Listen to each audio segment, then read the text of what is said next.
Okay.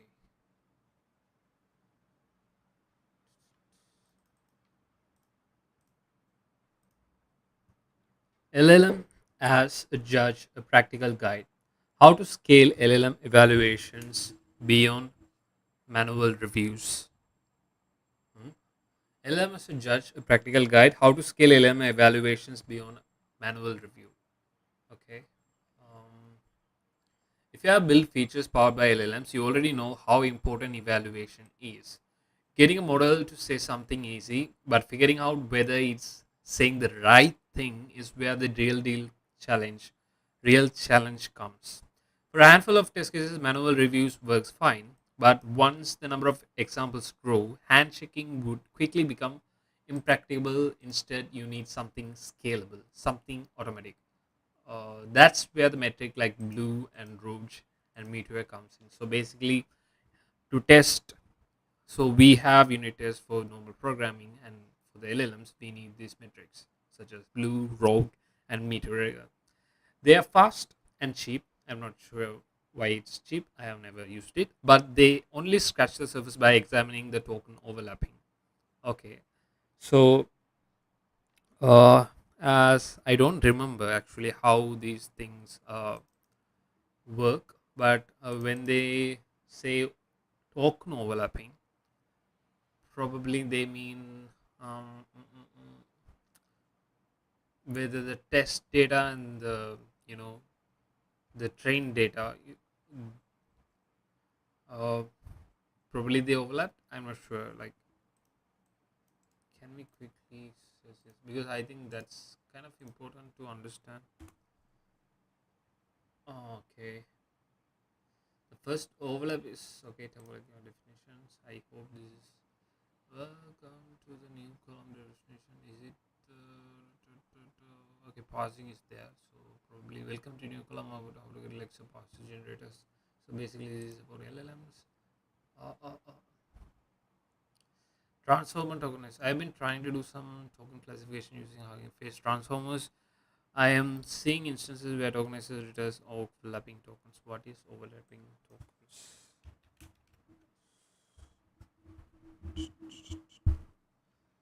What?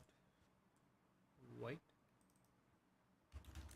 What is overlapping tokens? Instances where the same token or unit of text like a word appears in the same position or overlaps with another token in sequence, particularly when using a subword tokenization and when processing text in chunks. This can occur when tokenizer breaks down words into smaller units and when a long text is divided into smaller chunks for processing, and someone's might fall into both. Okay, here's more detailed description. Subword tokenization. Modern NLP models often use subword tokenization where words are broken down into smaller, meaningful units. Running might be split into run-ing. This can lead to overlapping tokens, especially if the tokenizer has rules that create overlapping subwords units based on character sequences. Overlapping subwords can be useful for handling rare or out of vocabulary words, but they can also pose challenges for certain tasks. Chunking for protections. When processing large text, it's common to divide them into smaller chunks and segments to maintain context and prevent information loss at boundaries of these chunks. An overlap is often introduced between these consecutive chunks. This overlap can result in some tokens appearing in both last part of the chunk and the beginning of the next, causing them to overlap. Implication of overlapping tokens. Particularly in some cases, overlapping tokens might lead to ambiguities or inconsistencies in how the model interprets the text. Benefits. Overlapping tokens can be helpful in preserving context, especially in tasks like question answering, where the information from adjacent chunks might be crucial. Context preservation. Overlapping tokens helps model to retain context between chunks, ensuring that important information from the end of the chunk is carried over to the next. Okay, that's basically what's an overlapping. It's not exactly like a bad thing. So if you divide a text into a chunks, let's say you have an article and you divide it into chunks, and the last sentence or probably the last words, couple of words, it's they are in the last of this chunk and also the next chunk. It's kind of okay, I think. but they only scratch the surface by examining the token overlapping. I'm not sure exactly what they mean. Like, does this model only check using the context? I'm not sure. Effectively, they tell you whether two texts like similar, not necessary whether they mean the same thing. Effectively, they tell you whether two texts look similar, not necessarily whether they mean the same. Okay, we are kind of near this thing. So this whole thing is what they actually do is whether the two texts look similar, not necessarily whether they mean the same thing. This missed semantic understanding is unfortunately crucial to evaluating open-ended tasks. Okay, this missed semantic understanding. So semantic understanding is basically like real-world understanding of, let's say, I love cats. That doesn't mean I love dogs. Like, you just get semantic understanding, basically understanding what I actually mean. So this missed semantic understanding basically means like they don't have semantic understanding. Unfortunately, crucial to evaluating open-ended tasks. Of course, if you don't have this semantic understanding, of course the task will fail. So you're probably wondering, is there a method that combines the depth of human evaluation with scalability of automation? Enter LLM as a judge. In this post, let's take a closer look at this approach that is gaining serious traction. Especially, we'll explore what is it and why should we care? Should you care? How to make it work effectively, its limitation and how to handle them, tools and real world case studies. Finally, we'll wrap with the key takeaways you can apply to your own LLM evaluations. Evaluation pipeline. What is LLM as a judge and why should we care? As implied by its name, LLM as a judge is essentially using one LLM to evaluate another LLM's work, just like you would give a human reviewer to a detailed rubric before they start grading the submissions. You would give your LLMs just specific criteria so it can assess whatever context gets thrown in at it in a structured way. So basically, what you're doing is you are testing an LLM with another LLM. As this example goes, you just give the LLM a specific criteria to test, and they will just act like an examiner. So, what are the benefits of using this approach? Here are the top ones that are worth your attention. It scales easily and run fast. Of course, if you're, let's say, you're a startup and using LLM, and you're trying to like evaluate an LLM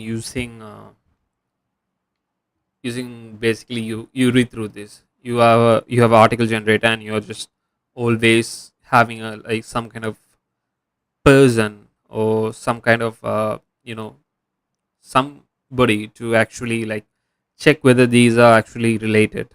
I think that would like that is not possible for a large scale application where like there will be thousands of users and you need to you are changing the LLM models and all this stuff.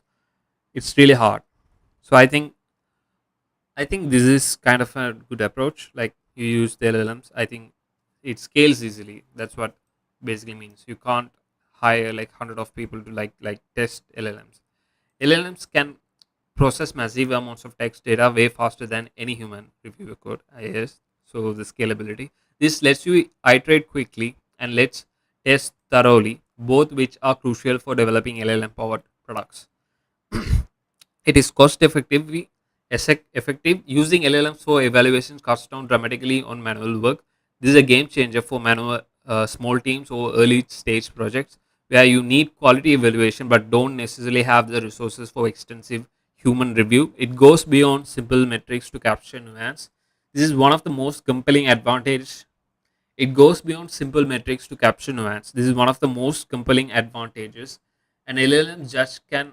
Okay, I just zoned out here. Okay, this is cost effective, of course. As I said, if you are hiring 100 people, this is not going to be a cost effective thing. It goes beyond simple metrics to capture nuance. This is one of the most compelling advantages. And LLM judge can assess deep qualitative aspects of a response. This opens doors to rich multifaceted assessments. For example, we can check, is the answer accurate on and grounded in truth, factual correctness? Does it sufficiently addresses the user's question, relevance, and completeness? Does the response follow logically consistently from start to finish? Coherence. is the response okay? These are kind of the prompts actually you can include in your tester. So for example, we can check if the answer is accurate and grounded in factual correctness. Does it sufficiently address the user's relevance and completeness? Relevance and completeness. Users question relevance and completeness. Does the response flow logically and consistently from start to finish? Coherence. Is the response appropriate, non-toxic, and fair safety basis, or does it match your intended persona, style, and tone? So here's the question: like, if you're using an LLM, what if it hallucinates? Like, what if it? How do you test the tester? Like, do you just keep on like testing the tester? Like, how do you test the tester is working fine? If you are going to use an LLM to test an LLM, how do you test the tester LLM? That's a really good question. Do I need to write this? I just wanted to yes, LLM. It's the output. Okay, I just went crazy there. Uh, can I change the color? I don't think I can change the. Ah, yes, the color. I'm just dumb. Sorry, I'm just dumb. I am just dumb. TLLM.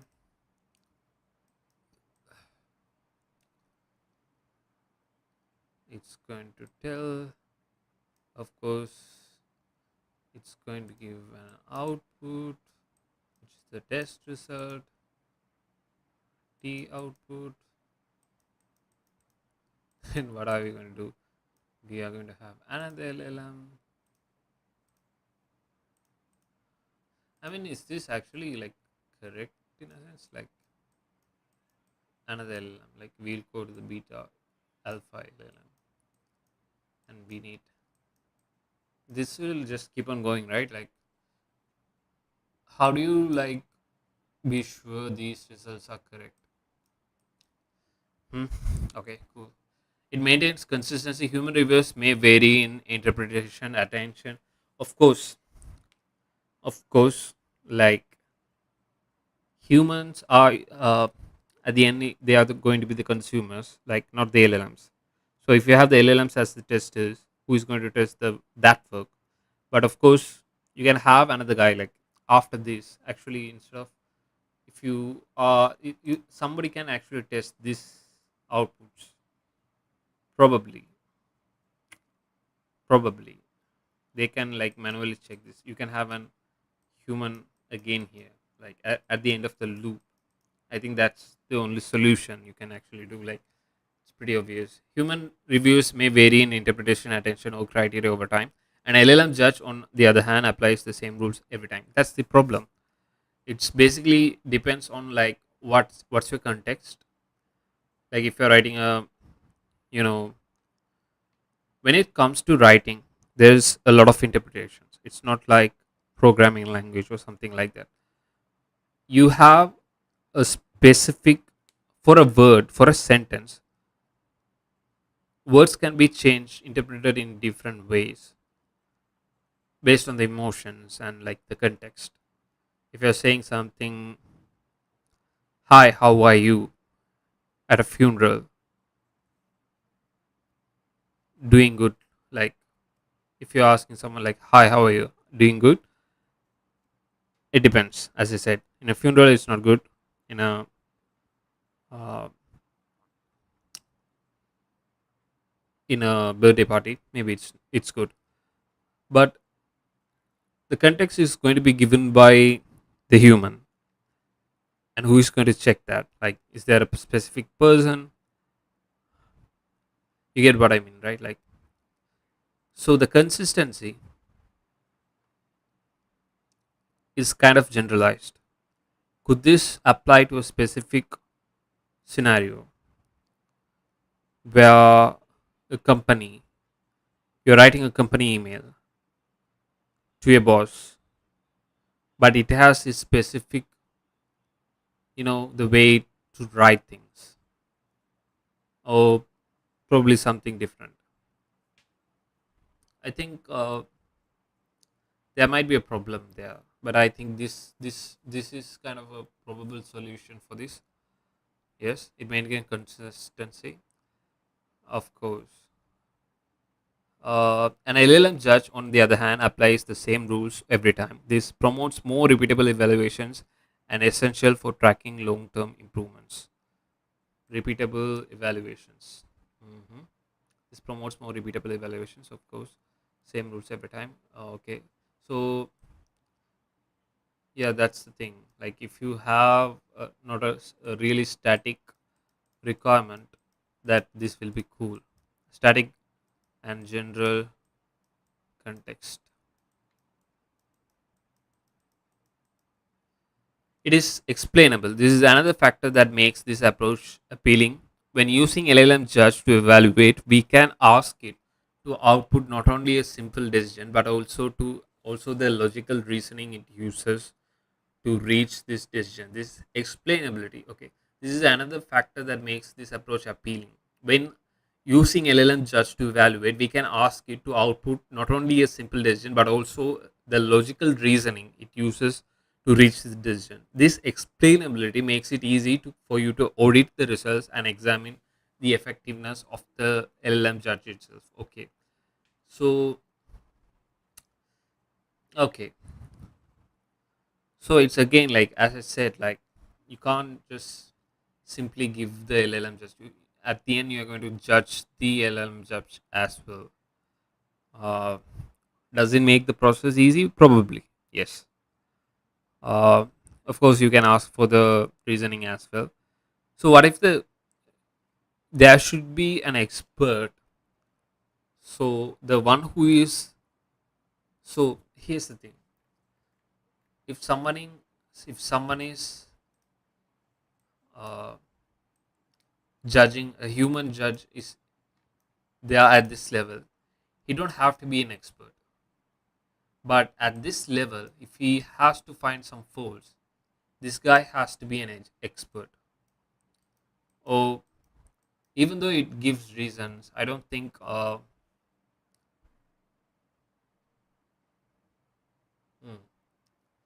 of course, this works for 90% of the time. Probably it works for the 90% of the time.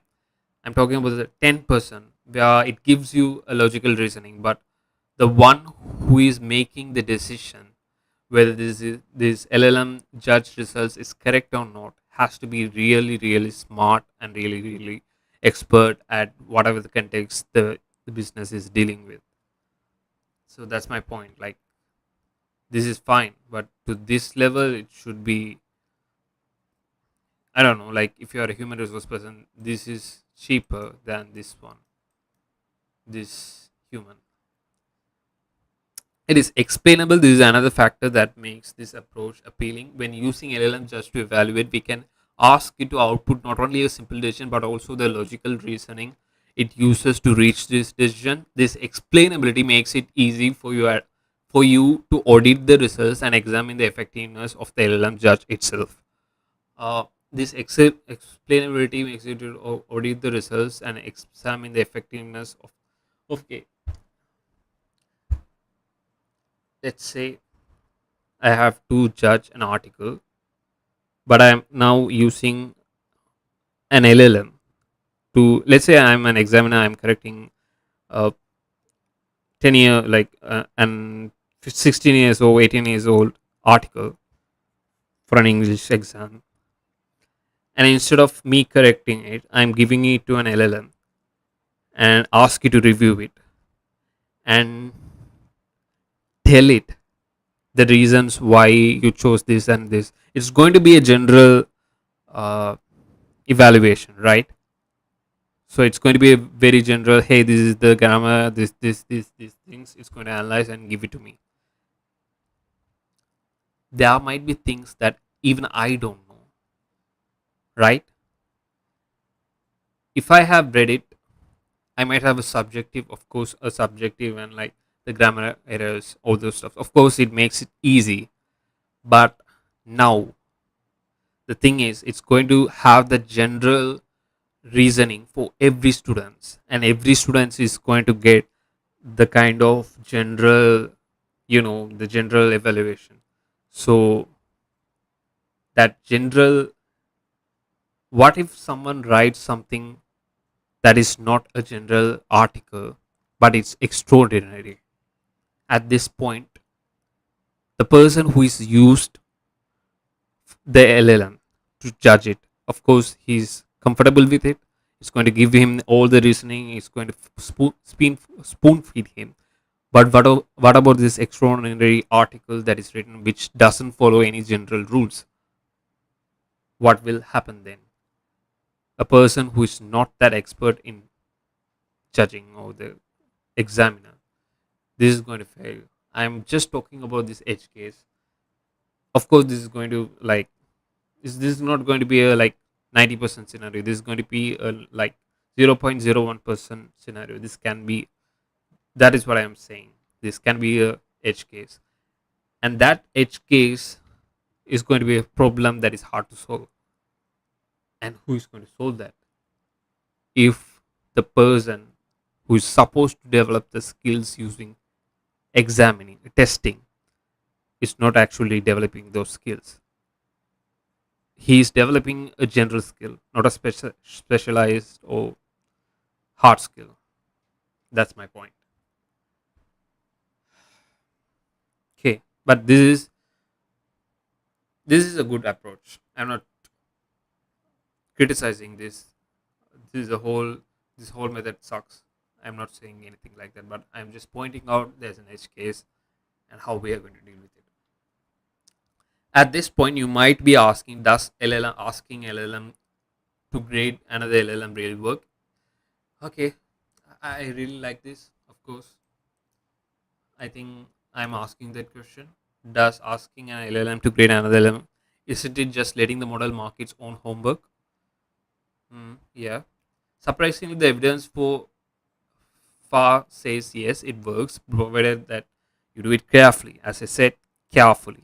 In the following, let's discuss the technical details of how to make the LLMs as a judge approach work effectively in practice. So you have to be careful because things can go really bad. You have to be really careful when doing this. Making LLM as a judge work. A simple mental model we can adapt for viewing LLM as a judge looks like this: judge, prompt model params, numerical scores, comparative ranks, text critique, output. You start by constructing the prompt for the judge LLM, which is essentially a detailed instruction of what to judge and how to judge. In addition, you need to configure the model, including selecting which LLM to use and setting the model parameters, uh, temperature, max tokens, all this stuff. Give me a second.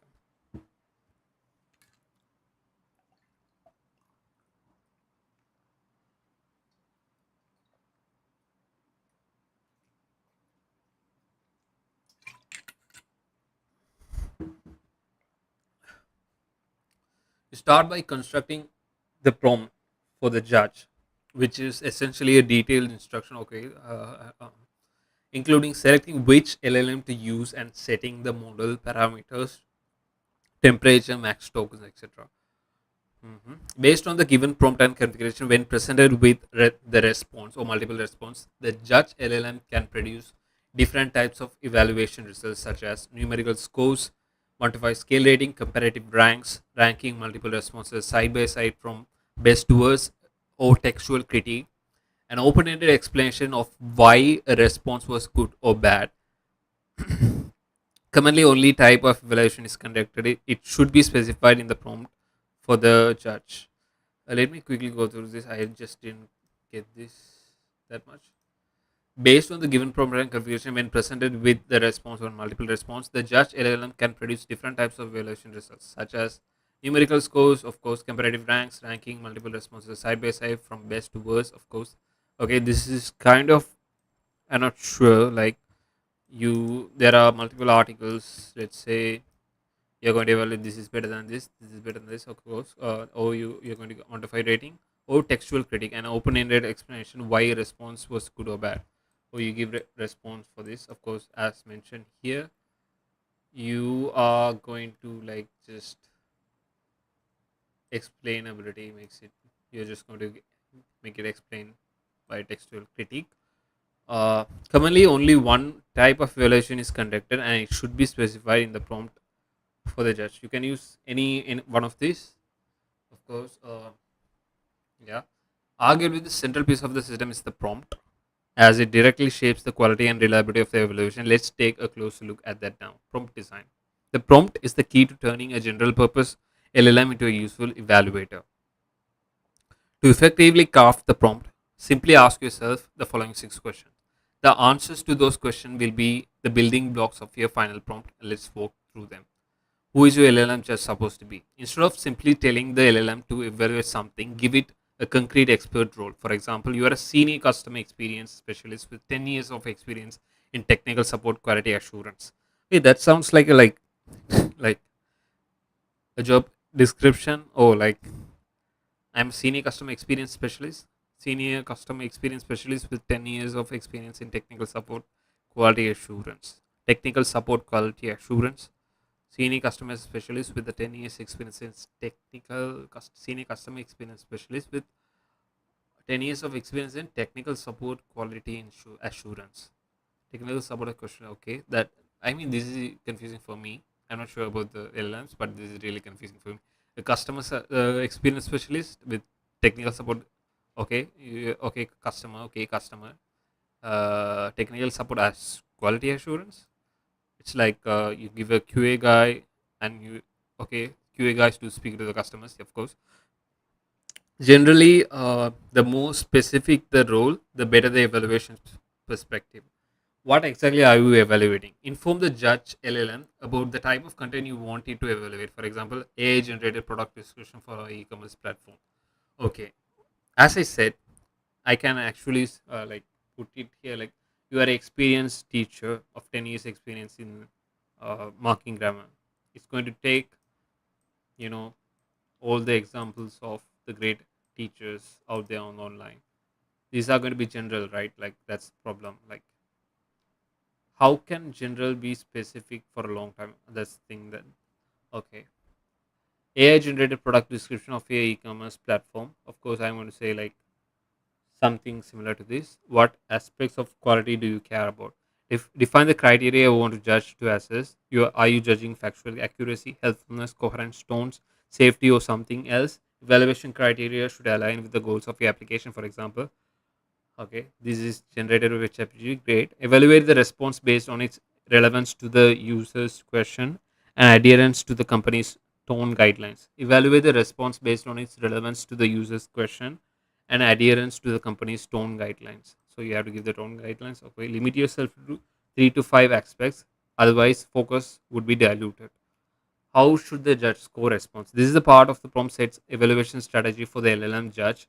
Depending on what kind of insights you need, different methods can be employed. Okay, single output scoring. Okay, 1 to 5. Ask the judge to score the response on a scale, typically from 1 to 10 or 1 to 5 for each evaluation criteria, and rate this response on a 1 to 5 scale for each quality. Ask the judge to compare comparison or ranking. Okay, we have gone through this already. Like we can skip, I guess. No, of course, compare the response which are factually accurate. Of course, you can give this kind. What rubric? Am I stuck here? Why am I stuck here? Okay, somehow I'm stuck here.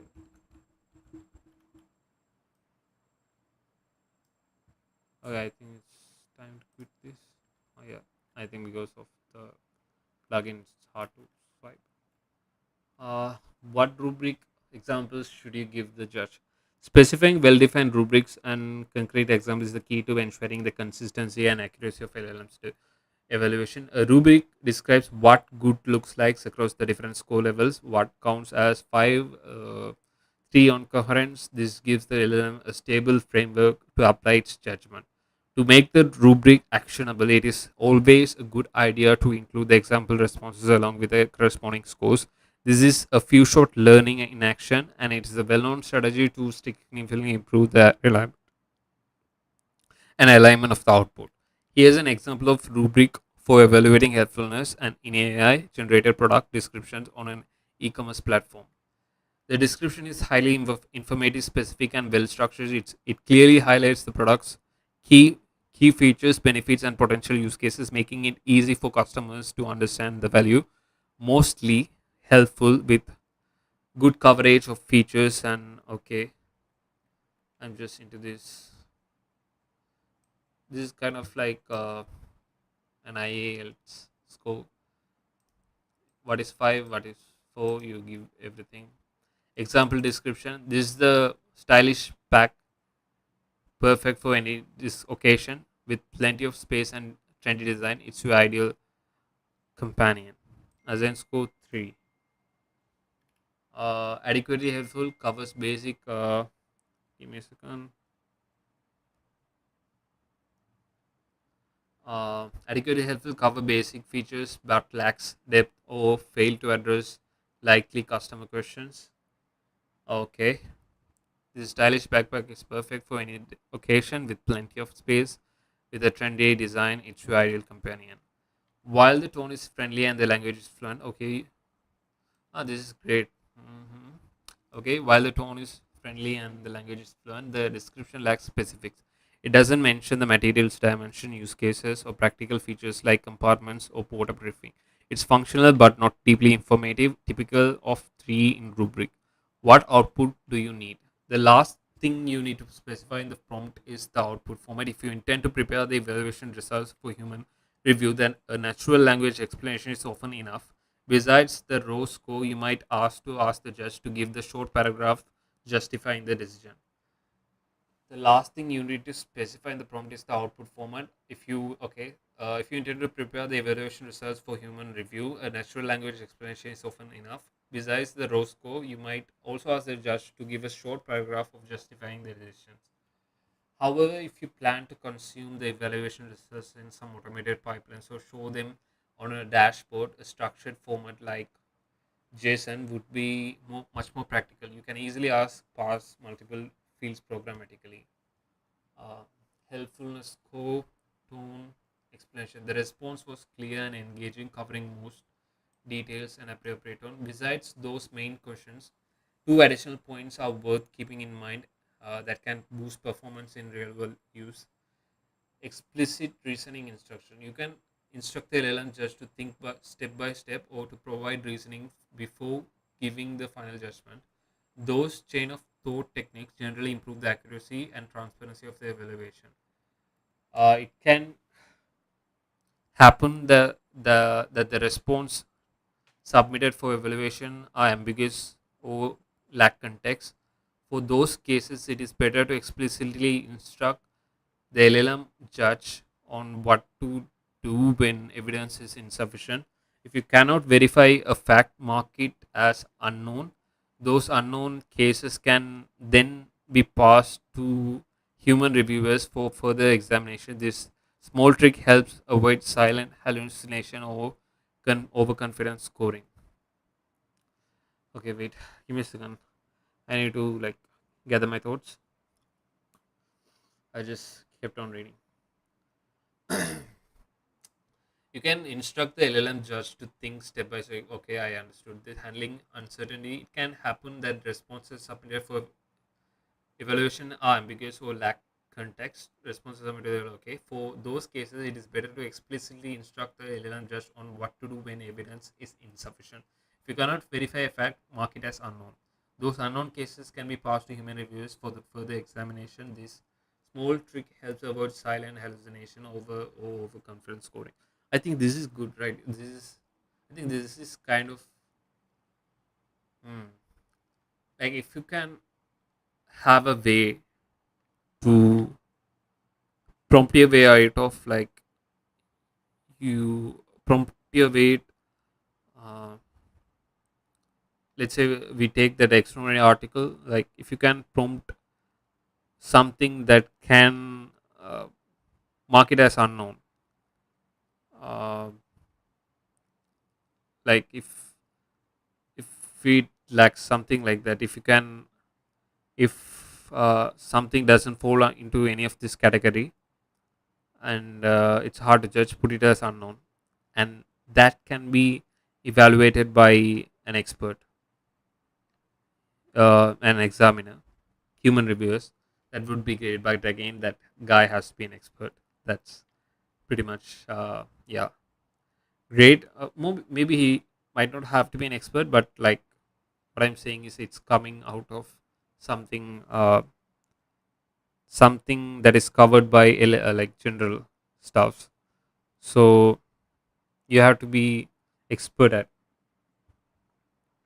You have to have some kind of deep knowledge in order to have to review that, right? Like because the general things are already reviewed by the LLMs. You have to have a deep knowledge on that topic in order for you in order to review. But how do you gain that expert knowledge? That's another thing. If you are using LLMs, if you are using this, let's say the 60% is reviewed by LLMs, and you are a person who is actually using LLMs, how do you get that expert knowledge? Great, we have now covered the key aspects of prompt crafting. Let's wrap it up with a quick checklist. Who is your LLM? Role. What content you are evaluating? What quality aspect matters? Evaluation dimensions. How should response be scored? Method. What rubric and exams guide scoring? Standards. What output format do you need? Structure. Did you include step by step reasoning instruction? Did you address uncertainty handling? Kind of like try hack. You are catching the errors, the uncertainties. Which LLM to use? To make LLM as a judge, another important factor is to consider is which LLM model to use. Generally, you have to have two parts to forward: adapting large frontier models or employing small specific models. Let's break that down. For a broad range of tasks, the large model, frontier model, think of GPT, Cloud, Gemini, correlate better with the human raters and can follow long, carefully written evaluation prompts like those we crafted in the previous sections. Therefore, they are usually default choice for playing the LLM judge. However, calling APF those large models usually means high latency, high cost, uh, if you have many cases to evaluate, and most concerning, your data must be sent to third parties. To address these concerns, small language models are entering the scene. They are usually open source variants of a Llama, Phi, Gwen, that are fine tuned on evaluation data. This makes them small but mighty judges for the specific domains you care about the most. So it all boils down to your specific use cases and constraints. As a rule of thumb, you could start with large LLMs to establish a quality bar, then experiment with smaller, fine tuned models to meet the requirements of latency, cost, or data sovereignty. Reality check limitation on how to handle it. As with everything in life, LLM-as-a-Judge is not without its flaws. Despite its promise, it comes with issues such as inconsistency, biases, etc., that you need to watch out for. In this section, let's talk about those limitations. The inconsistency. LLMs are probabilistic in nature. This means for the same LLM judge, when prompted with the same instruction, it can output different evaluation scores. If run twice, this makes it hard to reproduce or trust the evaluation results. There are a ways to couple of ways to make an LLM just more consistent. For example, providing more example evaluation in the prompt proves to be an effective mitigation strategy. However, this comes with a cost. As long the prompt means higher inference token consumption. Another knob you can tweak is the temperature parameter of the LLM. Setting a low value in is generally recommended to generate more deterministic evaluations bias. This is one of the major concerns of adapting LLM as a judge approach in practice. LLM judges like all LLMs are susceptible to different forms of biases. Here we list some of the common ones.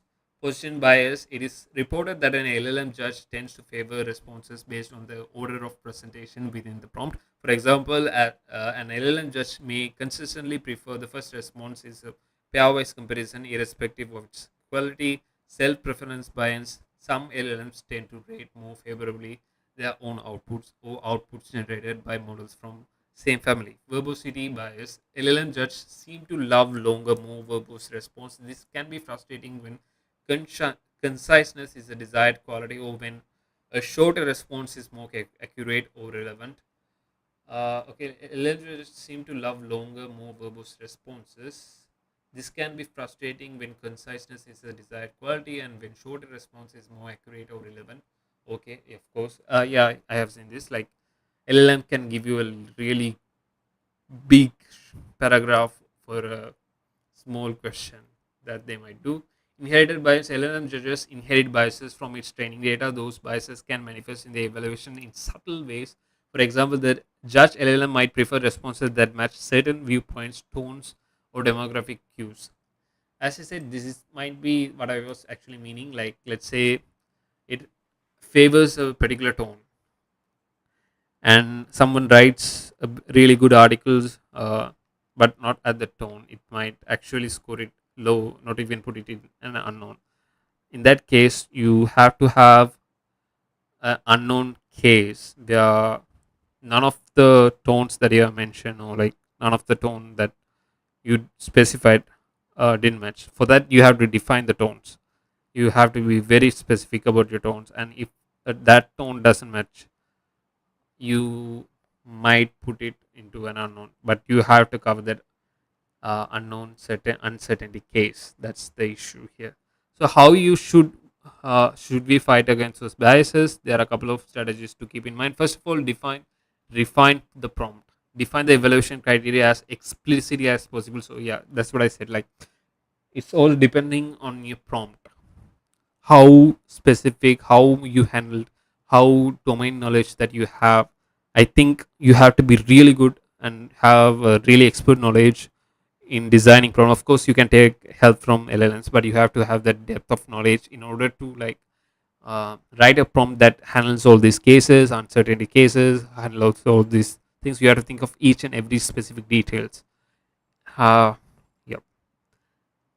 First of all, refine the prompt, define the evaluation criteria as explicitly as possible so that there is no room for implicit biases to drive decisions. Explicitly tell the judge to avoid specific biases. Example, evaluated the response purely based on factual accuracy, irrespective of its length or order of presentation. Next, include diverse example responses in your few short prompt. This ensures the LLM has balanced exposure. For mitigating positions bias specifically, try evaluating pairs in both directions, A versus B, then B versus. For mitigating position bias specifically, try evaluating pairs in both directions, A versus B, then B versus A, and the average result. This can greatly improve fairness. Finally, keep iterating. It's challenging to completely eliminate bias in LLM judges. A better approach would be to curate a good test, set to the stress test the LLM judge, use the learning to improve the prompt, then rerun the evaluations to check for improvements. Uh, Overconfidence. We all have seen the cases when LLMs should sound confident, but they are actually wrong. Unfortunately, this trait carries over into their role as evaluators. When their evaluations are used in automated pipelines, false confidence can easily go unchecked and lead confusing conclusions. To address this issue, try explicitly encourage calibrated reasoning in the prompt. For example, tell give me a second.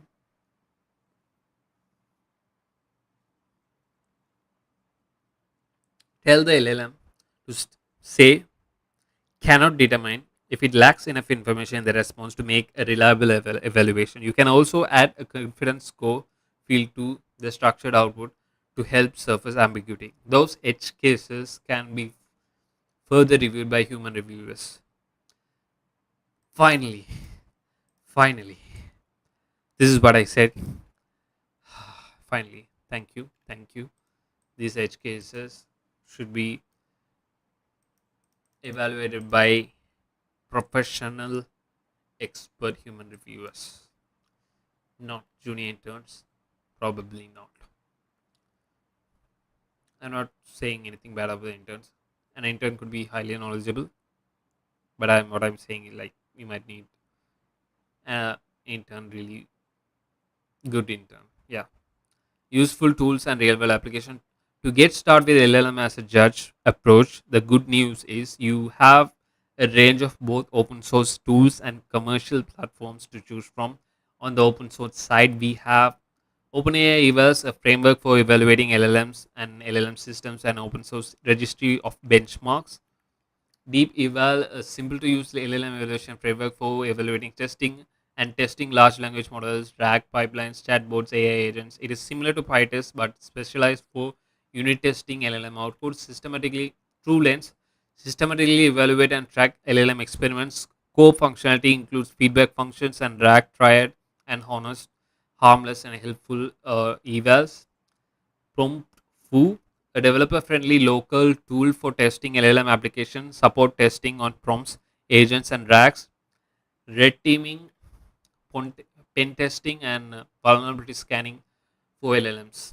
Langsmith evaluation utilities provided by LangChain, a popular framework for LLM applications, supports the LLM as judge evaluator for offline and online evaluation. If you prefer managed services, commercial offering are also available. To name a few: Amazon Bedrock Model Evaluation, Azure AI Foundry, ML Flow, Google Vertex AI Evaluation, evidently AI weights, biases, and LangFuse application. A great way to learn is by observing how others are already using LLM as a judge in the world. In a case in point is how Webflow uses LLM just to evaluate the AI features output quality. Okay, the Webflow uses it, great.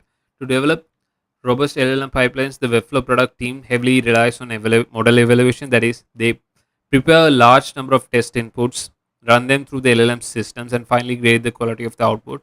Both objective and subjective evaluations are performed in parallel, and the LLM as a judge approach is mainly used for delivering subjective evaluation at scale. That's really cool. They define the multi-point rating scheme to capture the subjective judgment, succeeds, partially succeeds, and fails. An LLM judge applies this rubric to thousands of test inputs and records the scores in CI dashboards. This gives the product team a shared near real-time health of the LLM pipelines. To be sure the LLM judge remains aligned with real user expectation, the team also sample a small random slice of outputs regularly for manual grading. Okay, random. Yeah, I think that's also a great thing. You take a random example and like manually test uh, it. The two sets of scores are compared, and if any widening gaps are identified, a refinement of prompt or retraining task for the LLM judge itself will be triggered. So, what does this teach us? First, LLM as a judge is not a theoretical concept but a useful strategy that is delivering tangible value in the industry. By operationalizing LLM as a judge with clear rubrics and CA integration, Webflow made subjective quality measurable and actionable. Second, LLM as a judge is not meant to replace human judgment, it only scales it. The human in the loop reviews a critical calibration layer, making sure that their uh, the automated evaluation scores truly reflect quality. Conclusion: in this blog, we have covered a lot of LLM as a judge. What it is, why you should care, and how to make it, its limitation and mitigation strategies, which tools are available, and what real life use cases to learn from. To wrap, I'll leave you with two more mindsets. First, stop chasing the perfect absolute truth in evaluation. Instead, focus on consistent, actionable feedback that drives real data. Okay. Yes, I think they're right. Uh, to be fair, like you don't have to be perfect, but this actually, like as I said, like they also have covered the edge cases. I think before I didn't have a clear understanding when I was started to reading, but they gradually had this better prompting ideas that actually can like improve your workflow. That is really great. Like you can't just criticize. This greatly improves. I think the Webflow actually using it is a great example of like this can uh, drive real improvements to the workflow. Second, but you have to be careful. Again, I'm saying this: you have to be careful, and of course, use an expert. That's not a like if you are a Webflow, I think you can use an uh, expert. I don't think. Yeah. Second, there's no free lunch. LLM as a judge doesn't eliminate the need for human judgment. Of course, that's great.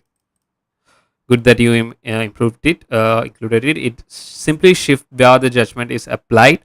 Instead of reviewing individual responses, you need to carefully design evaluation prompts, curate high quality test cases, manage all sort of bias, and continuously monitor the judge performance over time. I think this is one of the kind like you are automating a task, like instead of like going each and everything manually. But the only thing is, in order to come with that criteria, that's the hardest part. That's going to be a really hardest part, I think. people should be there to teach it. There's some like high level thing should be going in, like creating that prompt, and like there should be uh, I think that is the one thing that I'm concerned about. It simply shifts from the okay individual responses, curate high quality test cases, manage all sort of biases, and continuously monitor the judge's performance over time. Now you are ready to add LLM as a judge to your toolkit for your next project. Okay, cool. I will actually think about it. And they have, of course, the Webflow article reference and the evidence. I didn't see the evidently one. Yeah, this is really great article. I think this is really great article for how to write a prompt. Hope you guys enjoyed it. Peace.